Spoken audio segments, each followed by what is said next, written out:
एक बार भगवान गौतम बुद्ध अपने शिष्यों के साथ किसी पर्वतीय स्थल पर ठहरे थे। शाम के समय वह अपने एक शिष्य के साथ भ्रमण के लिए निकले। दोनों प्रकृति के मोहक दृश्य का आनंद ले रहे थे। विशाल और मजबूत चट्टान को देख शिष्य के भीतर उत्सुकता जगी। उसने पूछा, इन चट्टानों में तो किसी का शासन नहीं होगा, क्योंकि ये अटल, अविचल और कठोर हैं। शिष्य की बात सुनकर बुद्ध बोले कि नहीं, इन शक्तिशाली चट्टानों पर भी किसी का शासन है। लोहे के प्रहार से इन चट्टानों के भी टुकड़े टुकड़े हो जाते हैं। इस पर शिष्य बोला, तब तो लोहा सर्वशक्तिशाली हुआ।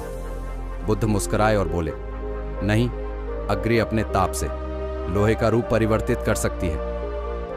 उन्हें धैर्यपूर्वक सुन रहा शिष्य बोला, इसका मतलब अग्नि सबसे शक्तिवान है। बुद्ध ने फिर उसी भाव से उत्तर दिया, नहीं, जल अग्नि की उष्णता को शीतलता में परिवर्तित कर देता है तथा अग्नि को शांत कर देता है। शिष्य कुछ सोचने लग गया।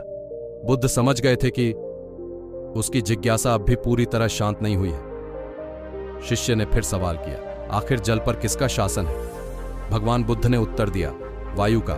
वायु का वेग जल की दिशा को बदल देता है। शिष्य कुछ कहता इससे पहले ही बुद्ध ने कहा कि अब तुम कहोगे पवन सबसे शक्तिशाली हुआ। नहीं, पवन सबसे शक्तिशाली नहीं है। सबसे शक्तिशाली है मनुष्य की संकल्प शक्ति, क्योंकि इसी से पृथ्वी, जल, वायु, अग्नि इत्यादि को नियंत्रित किया जा सकता है। जीवन में कोई भी महत्वपूर्ण कार्य संकल्प शक्ति के बगैर असंभव है। इसलिए अपने भीतर संकल्प शक्ति का विकास करो।